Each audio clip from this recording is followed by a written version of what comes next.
the challenge of the Yukon. On, King! On, you Huskies!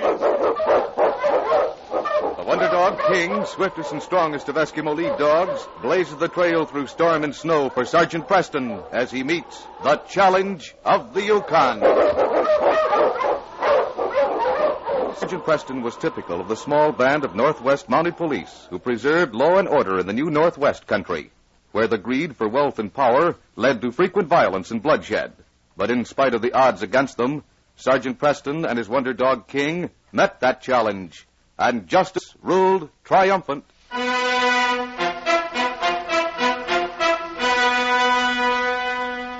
As Sergeant Preston drove his dog team along the trail bordering the river near Selkirk, he heard a child's voice calling frantically. Come on, Mabel! Jump quick! Oh, help somebody! Mabel, you'll get drowned! I'm coming to get you! Hello, King! Hello, you Huskies! What's wrong down there? Here, you! Come out of that water! No, I gotta get my dog! My dog's out there! Jimmy, come back here. Now, get up there on shore. My dog! See him? He's out there on that piece of ice. It broke away. I gotta get him. I'll get him for you some way, Jim. But don't you go in after him. Oh, look, he slipped. He's in the water and he's going under. He'll drown. He's so little. All right, King. You can get him, boy. Go get him. King will get him, Jimmy. Your dog won't drown. Mabel's only a puppy. Oh, I hope King can bring him in. Current's too strong for your pup, but King can handle it. There. See? He's got him. Fella, that's a boy. We'll have to run along shore. Yes. Current's sweeping him downstream. Poor Mabel. He's half drowned, I'll bet. This won't hurt him. All right, King. Good work. There's your dog, Jim. He's still alive. Mabel. Come back to my sled, Jimmy. We'll get you and these dogs back to your cabin. Dry you off. Do you think you'll get a bad cold, Sergeant? No. We'll dry him off and warm him up. I'm sure he'll be good as new.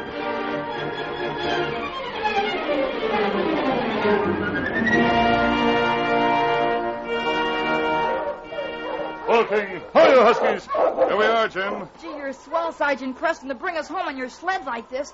Mabel's all right, I think. I held him inside my parka. Come on in. Why, you're soaked to the waist, Jimmy. You're wet to the knees. And poor King, oh, but he's frozen. Jimmy.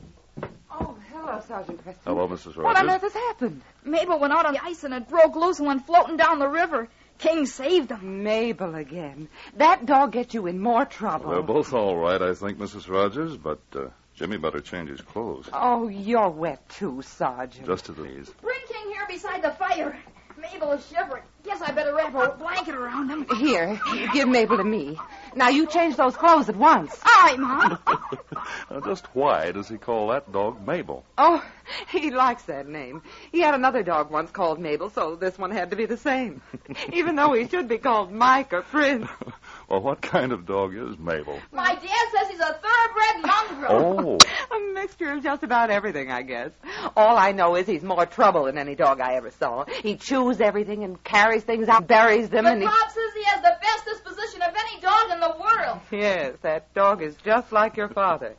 He trusts everybody and thinks everyone is his friend.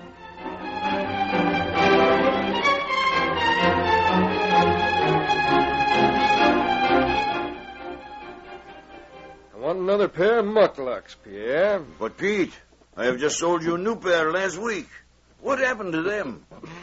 It's that darn dog Mabel that my son has. Yeah. He carries everything away and buries it. I wish he'd grow up. I've had 6 pairs of mittens in the last 3 weeks. He's buried most of them in the snow. You are a kind man, Pete. Most men would shoot such dog.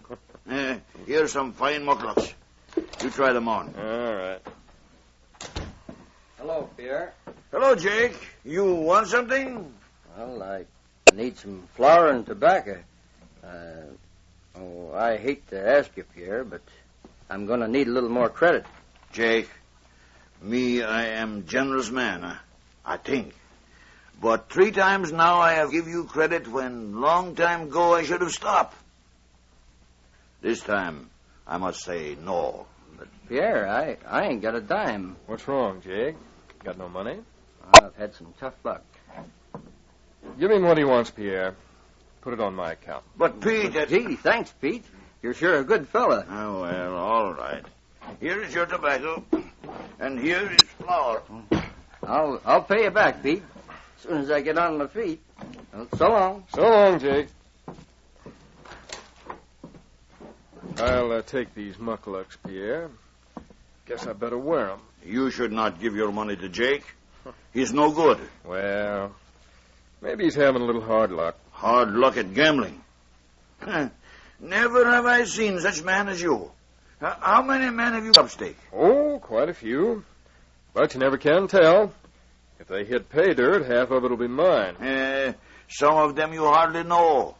If they find gold, maybe they don't tell you. They have to file their claim here in Dawson, and when they do, I got the papers to show I grub-staked them, and half of the claim is mine. Well, no one deserves luck more than you. Maybe the world needs more people like Pete Rogers. You are a trusting man.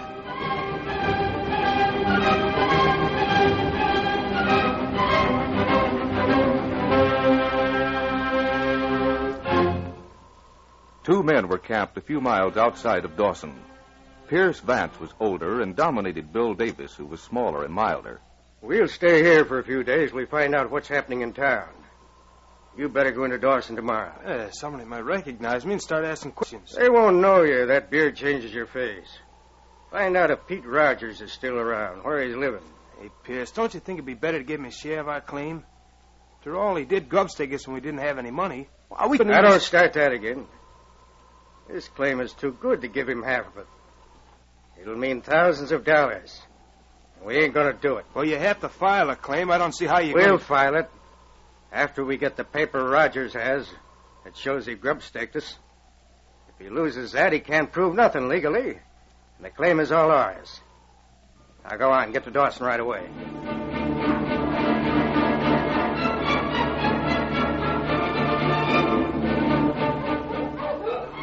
Okay. Hi, Huskies. Hello there, Jimmy. Hello, Sergeant Preston. Thought I'd stop and see how you and Mabel are after your dip in the river last Monday. No, we're both fine. Didn't hurt Mabel a bit. Look at him. I think he knows King. He's trying to show off in front of him. I guess he is trying to impress King. You going to the show in Dawson tonight? Oh, sure. Pop and Mom are taking me. I never saw a magician before. They say he takes things out of hats and makes things disappear and everything. Guess just about everybody in Dawson will be there. Jimmy! Jimmy! Oh, hello, Sergeant. Hello, Pete. Something wrong? What's wrong, Pop? It's that darn dog again. I can't find one of my new mucklucks. I bet he buried it somewhere. Oh, Mabel. Well, I think this is the first time I ever saw you mad, Pete. I could just blame that fool animal. I just bought those boots 2 days ago. Look at him, leaping around, showing off in front of your dogs. Gee, I'm sorry, Pop. Guess you should have hung your boots up on a nail. I'm through running our house to suit Mabel. Hanging everything up beyond his reach. Buying new He got mucklucks. something out of the snow. He wants to play tug-of-war with King. My new muckluck. Bring that here, you mangy cur. Jimmy, catch him. Mabel, give that to me. You ought to be ashamed of yourself. I guess all pups are alike, Pete. Here, Pop, here's your boot. It doesn't hurt a bit. Now, I want you to give that dog a good whipping. But, Pop, I can't whip him for digging up the boot. It was burying it that was bad. Wasn't it, Sergeant? Jimmy's right, Pete. If Mabel is rewarded for digging up that muckluck, maybe he'll find some of the other things he's buried. Oh, you're a good dog, Mabel. Good old fella. Yeah, this beats everything. Having to pet him when I want to kick him in the slats. Good dog, Mabel. You dug up my boot. He's proud of himself. Look at him wiggle. Well, guess I'll be going. See you tonight, Pete. Jimmy says you're all going to see the magician. Yeah, maybe I can make a deal with him to come out here and make Mabel spit.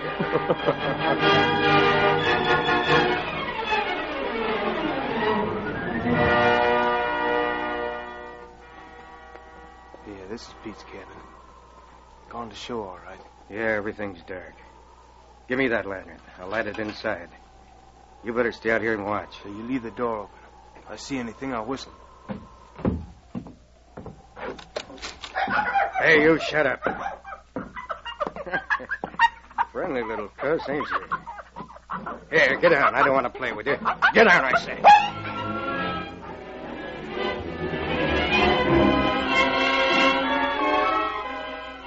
Find it, Pierce? What's taking you so long? Yeah, I found it. It was in a tin box. Took me a long time to locate it. I got the paper here in my mitten. Go out and watch. I have to put everything back the way I found it. Hurry up. Someone's bound to come soon.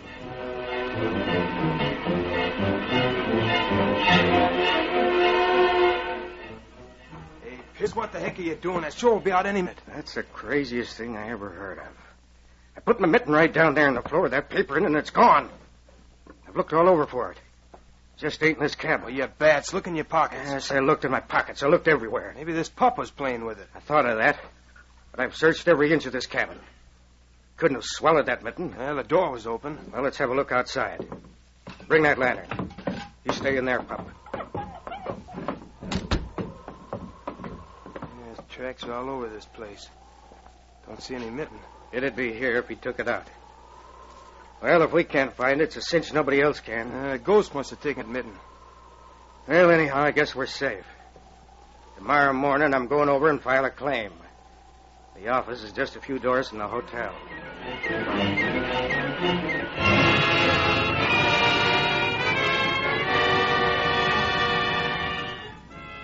You better tell me everything that happened, Pete. Now, you're sure you had this paper that proved you grubstaked Pierce? Sure, I had it. Right here in this tin box. When I saw Pierce, he said if I produced this paper, I could have my share of his claim. I thought it was kind of funny, but I knew I had it. Were there any witnesses to prove you grubstaked him? No, just Pierce and Bill. Well, there's nothing you can do about it legally without that paper. I wonder if Pierce knew it wasn't here. You mean maybe they took it? It's possible. But they just got into town yesterday, and nothing in this cabin was disturbed. Well, come on outside. Maybe we can find some tracks around here. It beats me. I know that paper was in that tin box. Sergeant, just look at me. He's showing off for King as usual, making a fool of himself. He sure likes King since he pulled him out of the river. We've got no time for that dog, son. Oh, look, he dug out a mitten. Mabel, bring that here. It's Pop. Where do you want to look, Sergeant? Everywhere, Pete. Here's one of your mittens, Mabel, buried, Pop. Gee, if Mabel digs them all up, you'll have about 5 pairs. Yes, wouldn't you know it? That fool dog has stole at least 5 mittens, and he digs up one that isn't even mine. Well, good fur lining in this one. I've got to the point where I'll wear it even if it doesn't match. Hey, what's this? A paper. Well, for the... Preston, it's the grubstake paper. What? Well, how in thunderation? Did Mabel do something bad again? No, not this time, Jimmy. We don't know yet how he did it, but Mabel saved your dad a lot of money. Give me that mitten, Pete. King and I are going to find the owner of it.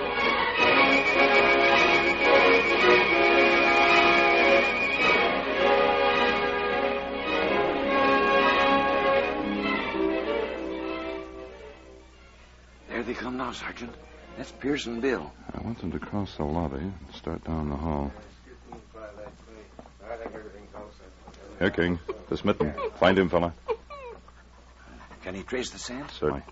And he has a nice fresh scent to trace. I'm going to be doubly sure. Hey, you go away. Whose dog is this? He's mine, Pierce. He's trying to find the owner of that mitten. He seems to think it's yours. What? Wait. I never saw it before. King knows it's yours. And I've searched your room and found its mate. Here it is. Hey, Pierce. Shut up. I don't believe it. You have no proof you found that in my room. The hotel clerk witnessed it. You're both under arrest for breaking and entering Pete's cabin. Hey, where'd you find this? You'll find out all about it. Watch him, King. I'm jailing you. Get going. You're not going to... All right, King. It all happened because of a mongrel pup named Mabel. And when you were safe in jail, King and I are going to take Mabel a bone. He saved us a lot of work, didn't he, boy?